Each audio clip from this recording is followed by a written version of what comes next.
महत्वाचं नाही तुम्ही कोणाशी साखरी करतात, कोणाची गुलामगिरी करतात, कोणाचं शिनापत्य करतात, हो तुम्ही कोणासाठी लढतात ते महत्वाचं आहे. तेव्हा भीष्माचार्य म्हणतात देवा मला माहिती आहे मी शूर आहे, मी धर्माने युद्ध करतोय, मी धर्माचे नियम ठरवलेले, हो सगळं खरंय, पण मी मरत नाही तोपर्यंत पांडवांचा विजय होत नाही. पांडवांचा जर विजय होत नाही तर धर्मराजा राजा होत नाही. धर्मराजा जर राजा होत नाही तर तुझ्या अवतार कार्याचं कार्य पूर्ण होत नाही. कारण तू ठरवलेले यदा यदा ही धर्मस्य ग्लानिर्भवती भारत अभ्युत्थानम धर्मस्य तदात्मानम सुजान्यम परित्राणाय साधूनां विनाशाय च दुष्कृतां धर्म संस्थापनार्थाय संभवामि. तू धर्माच्या स्थापनेकरता जन्माला आलाय म्हणून धर्माची स्थापना करण्याकरता धर्मराजा गादीवर बसला पाहिजे.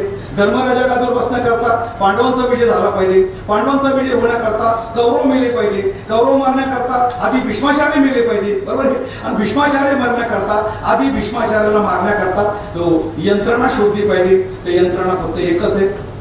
कोणीतरी एखादी स्त्री माझ्या समोर जर आली युद्धामध्ये लढण्याकरता तर मी शस्त्र खाली टाकून देईल आणि त्यानंतर मला मारा. मरण सांगून मेले, कारण धर्माचा विजय होणं महत्वाचं. मरण सांगून मेले. दुसऱ्या दिवशी शिखंडी नेला, हो, आणि अर्जुनाच्या रथापुढे नेलं, रथावर नेलं आणि शिखंडीच्या मागून अर्जुन बाण मारत होता. पण शिखंडीला पाहिल्याबरोबर भीष्माचार्याने शस्त्र खाली टाकून दिले, धनुष्यबाण खाली टाकून दिले. भीष्माचार्य थांबले, अर्जुन मी थांबला.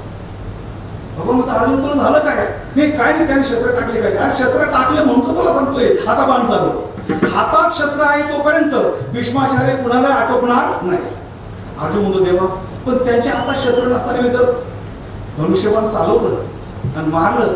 लोक काय म्हणतील, धर्म काय म्हणेल, नियती काय म्हणेल, ते काय म्हणत ते बघ, नंतर बघू. तुझे पाप पुण्य पायी मीची होईल, ते बाकीचं नंतर बघू काय होईल. पण आता ही जी घडी आहे, चालू युद्धात त्यांनी शस्त्र टाकलेले, आता मारल्याशिवाय पर्याय नाही. अलग लक्षामध्ये हा माझा सल्ला आहे.